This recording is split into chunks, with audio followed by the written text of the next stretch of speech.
السلام علیکم ورحمۃ اللہ وبرکاتہ۔ بسم اللہ الرحمن الرحیم۔ سامعین و ناظرین،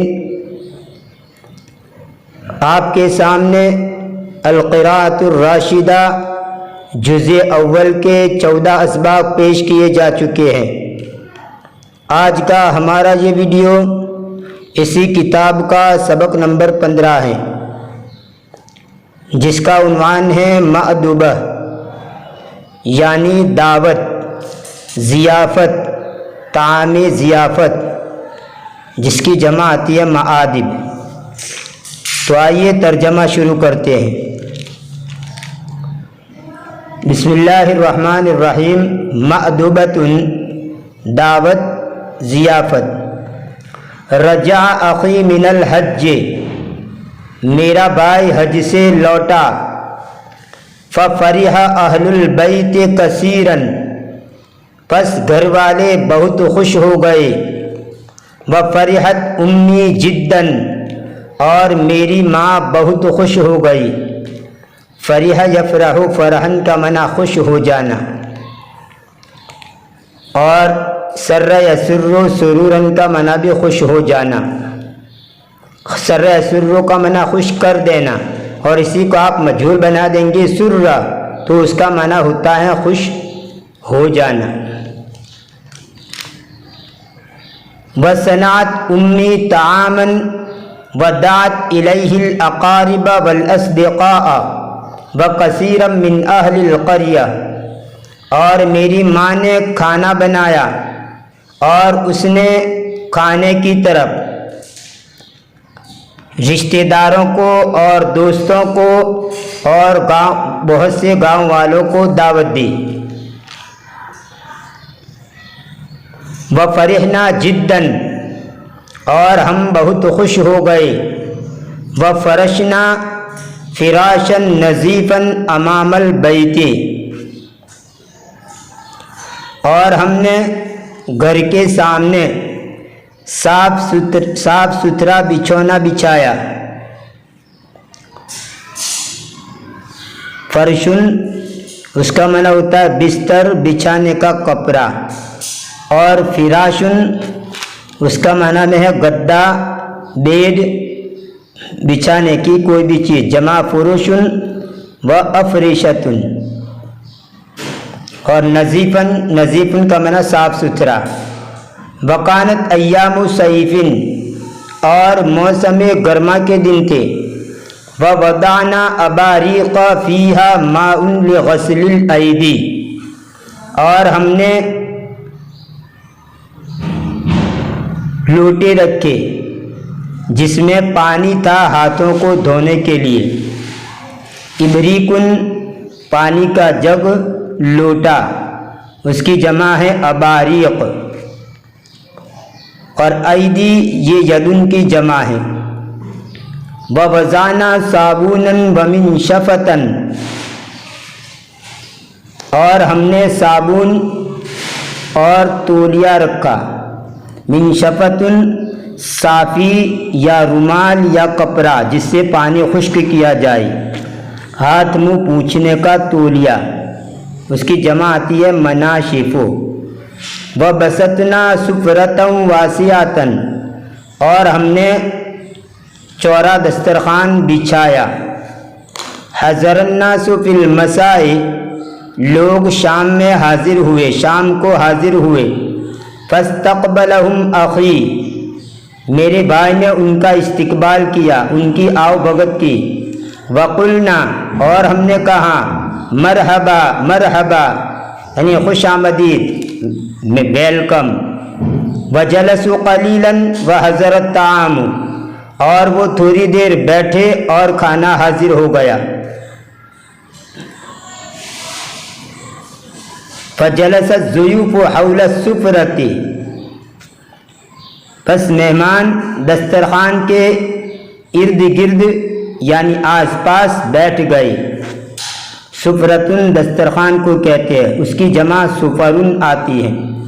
وقدمنا الرغیف الحار واللحم والرز فی صحون والرائب فی اقداح، اور ہم نے چپاٹی، رغیفن کا معنی روٹی، پتلی روٹی کو رغیفن کہا جاتا ہے، چپاٹی، اور ہم نے گرم روٹی اور گوشت اور چاول کو رکابیوں میں پیش کیا، والرائب فی اقداح، اور چھاچھ کو پیالوں میں۔ رائب یہ دہی اور چھاچھ کو کہا جاتا ہے، اور اسی طرح بے غبار اور صاف بات جس میں کوئی شبہ نہ ہو۔ حدیث ابو بکر میں ہے وَعَلَيْكَ بِالرَّائِبِ مِنَ الْأُمُورِ وَدَعِ الرَّائِبَ مِنْهَا، یعنی بے شبہ اور صاف بات کو اختیار کرو اور شبے والی بات کو چھوڑ دو۔ اس میں پہلا جو رائبن ہے وہ روبن سے ہے، اور دوسرا ریبن یعنی شک اس سے ہے، یعنی رائبن کے الگ الگ معنی ہیں۔ جیسے شاربن، اس کا معنی مجھ کے بھی ہوتے ہیں، اور اس کا ایک معنی پینے والا، تو ایک لفظ کے کئی معنی ہوتے ہیں۔ شاربن ایک لفظ ہے، اس کا معنی مونچھ بھی آتی ہے اور اس کا معنی پینے والا بھی، اور کبھی کبھی الٹا ہوتا ہے کہ بہت سے الفاظ کے ایک معنی ہوتے ہیں، جیسے مقراضن اور مقصن، یہ دو لفظ ہیں، ان دونوں کا معنی ہے کینچی۔ تو ایک لفظ کے کئی معنی بھی ہوتے ہیں اور کئی الفاظ کا ایک معنی بھی ہوتا ہے۔ تو یہاں رائبن دہی اور چھاچھ کو بھی کہتے ہیں، اور دوسرے بھی معنی ہیں، بے غبار اور صاف بات جس میں کوئی شبہ نہ ہو۔ رابع یروب و روبن، یہ اس سے بنا ہوا دودھ کا گارا ہونا، بلویا ہوا ہونا اور مکھن نکلنا، دہی بننا، دودھ کا جم جانا۔ اور صحن رقابی اور بڑے پیالے کو کہتے ہیں، جس کی جمع اصحن، صحان اور صحون آتی ہے۔ گھر کا جو صحن ہوتا ہے یعنی کھلی اور کشادہ جگہ جہاں درخت نہ ہو، اس کو بھی صحن کہا جاتا ہے، اس کی جمع صحون آتی ہے۔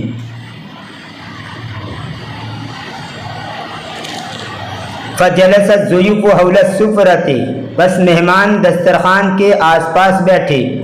وقدمنا الرغیف الحار واللحم والرز فی صحون والرائب فی اقداح، اور ہم نے گرم چپاٹی اور گوشت اور چاول رکابیوں میں پیش کیے، اور دہی کو پیالوں میں۔ قدحن بڑے پیالے کو کہا جاتا ہے، اس کی جمع آتی ہے اقداح۔ فسموا اللہ واکلوا، پس انہوں نے اللہ کا نام لیا یعنی بسم اللہ پڑھی اور کھایا، یعنی اللہ کے نام سے کھانا شروع کیا۔ وَكُنَّا قَائِمِينَ نُلَاحِظُ الضُّيُوفَ، اور ہم کھڑے کھڑے مہمانوں کو دیکھ رہے تھے۔ لاحظ یلاحظ ملاحظۃ، یا معنی اس کا دیکھنا۔ وَنُقَدِّمُ لَهُمُ الْخُبْزَ وَالطَّعَامَ، اور ہم ان کے لیے روٹی اور کھانا پیش کر رہے تھے۔ وَنَسْقِيهِمُ الْمَاءَ الْمَثْلُوجَ، اور ہم ان کو ٹھنڈا پانی پلا رہے تھے۔ وَأَصَابَ النَّاسَ مِنْ كُلِّ نَوْعٍ مِنَ الطَّعَامِ، اور لوگوں کو ہر قسم کا کھانا ملا۔ اصاب یصیب و اصابتن کا معنی پانا بھی ہوتا ہے، پہنچنا بھی ہوتا ہے۔ یہاں پر ترجمہ اس طرح کریں گے کہ لوگوں کو پہنچا یعنی اور لوگوں کو ملا، یعنی یہ مفعول بنے گا۔ کیا ملا؟ من کل نوع من الطعام، ہر قسم کے کھانے میں سے، ہر قسم کا کھانا لوگوں کو ملا۔ یا اگر اس کا فاعل بنائیں وَأَصَابَ النَّاسُ، تو لوگوں نے پایا ہر قسم کا کھانا۔ آپ مفعول بنانا چاہے تو یہ بھی بنا سکتے ہیں، اور فاعل بنانا چاہے تو تب بھی ترجمہ بیٹھے گا۔ اصاب الناس، لوگوں نے پایا، کیا پایا؟ من کل نوع من الطعام، ہر قسم کا کھانا۔ وَأَقَلُوا بِرَغْبَةٍ وَحَمِدُوا اللَّهَ، اور انہوں نے رغبت کے ساتھ کھایا اور انہوں نے اللہ کی تعریف کی۔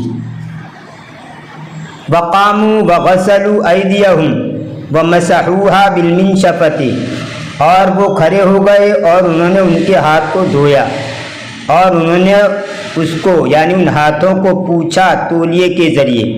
یہ ہا کی ضمیر لوٹے گی ایدی کی طرف، اور یہ ایدی جمع غیر ذوی العقول ہے، اور جب جمع غیر ذوی العقول ہو تو اس کی طرف واحد مؤنث کی ضمیر لوٹتی ہے، اس لیے مسحوہا میں ہا یہ ضمیر ایدی کی طرف لوٹے گی، یعنی ایدی یہ ہا کی ضمیر کا مرجع ہے۔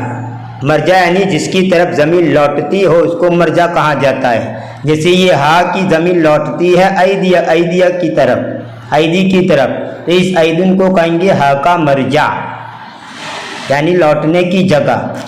وَجَلَسُوا إِلَىٰ أَخِي يَتَحَدَّثُونَ وَيَتَكَلَّمُونَ وَيَسْمَعُونَ مِنْهُ أَخْبَارَ الْحِجَازِ وَحَدِيثَ مَكَّةَ الْمُشَرَّفَةِ وَالْمَدِينَةِ الْمُنَوَّرَةِ وَمِنَا وَعَرَفَاتٍ بِكُلِّ رَغْبَةٍ وَسُرُورٍ۔ اور وہ بیٹھے میرے بھائی کے پاس باتیں کرتے ہوئے اور ان سے حجاز کی خبر ہے اور مکہ مکرمہ اور مدینہ منورہ کی بات کو، مدینہ منورہ، مینا اور عرفہ کی باتوں کو پورے رغبت اور خوشی کے ساتھ ان سے سنتے ہوئے۔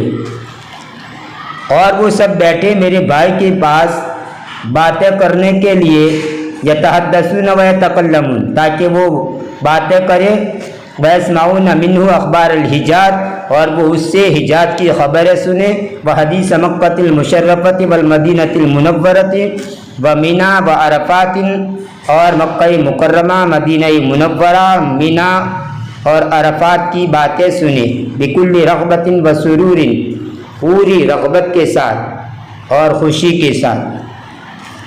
یہ مینا میدان کا نام ہے، عرفات یہ بھی میدان کا نام ہے، جہاں پر حاجی لوگ حج کرنے جاتے ہیں اور جہاں پر ٹھہرتے ہیں ان کو عرفات کہتے ہیں، اور مینا جہاں پر حاجی لوگ قربانی کرتے ہیں۔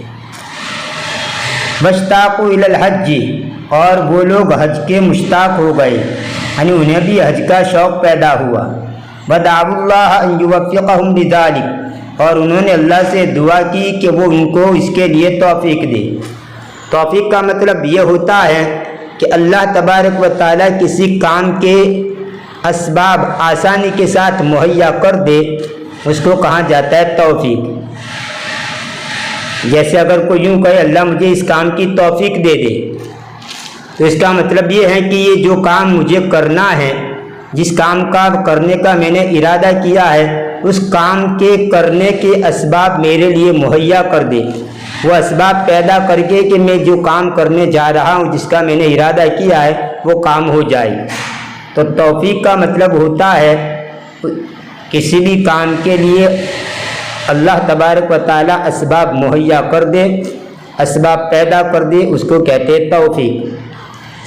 ثم استأذنوا للخروج وقاموا یقولون، پھر ان لوگوں نے نکلنے کی اجازت چاہی اور وہ کھڑے ہوئے یہ کہتے ہوئے، افطر عندکم الصائمون واکل طعامکم الابرار وصلت علیکم الملائکہ، روزے دار تمہاری وہاں افطار کرے اور تمہارا کھانا نیک لوگ کھائے اور تمہارے اوپر ملائکہ رحمت نازل، ملائکہ تمہارے اوپر رحمت نازل کرے۔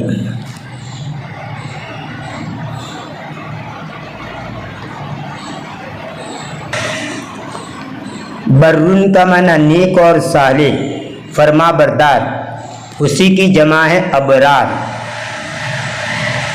اور ملکن کا معنی فرشتہ، اس کی جمع ہے ملائکہ۔ ملک الموت جس کو ہم بولتے ہیں، عموماً لوگ ملک الموت کہتے ہیں، حالانکہ ملک الموت نہیں، ملک الموت۔ ملک ان کا معنی ہوتا ہے بادشاہ، اور ملک ان کا معنی ہوتا ہے فرشتہ۔ تو اصل لفظ ہے ملک الموت یعنی موت کا فرشتہ، لیکن بعض لوگ عربی سے ناواقف ہونے کی وجہ سے ملک الموت کہہ دیتے ہیں، موت کا بادشاہ، حالانکہ ملک الموت نہیں، ملک الموت۔ ملکن زیر کے ساتھ تو بادشاہ ترجمہ ہوتا ہے، اور ملکن زبر کے ساتھ فرشتے کا ترجمہ ہوتا ہے۔ جیسے عالمن زیر کے ساتھ کریں گے تو عالم یعنی جاننے والا، عالم دین، لیکن اسی کو زبر کے ساتھ کریں گے عالمن تو اس کا معنی ہوتا ہے دنیا. ایک زیر اور زبر کا اتنا فرق ہے. جیسے برن، با کے اوپر زبر پڑیں گے تو نیک اور صالح، فرما بردار، اور با کے نیچے برن پڑیں گے تو اس کا معنی ہوتا ہے نیکی، حسن سلوک، اطاعت، احسان. اور با کے اوپر پیش پڑیں گے برن تو اس کا معنی ہوتا ہے گیہوں. تو دیکھیے برن با پر زبر پڑتے ہیں تو اور ترجمہ ہوتا ہے، برن با کے نیچے زیر پڑتے ہیں تو الگ ترجمہ ہوتا ہے، اور برن با کے اوپر پیش پڑتے ہیں تو الگ ترجمہ ہوتا ہے. تو زبر زیر پیش کی وجہ سے بھی ترجمے کے اندر فرق آ جاتا ہے. تو خیر، ملکن فرشتہ، یہ اس کی جمع ہے ملائکتن.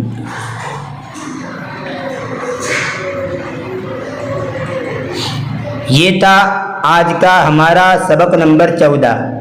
انشاءاللہ یہ تھا آج کا ہمارا سبق نمبر 15.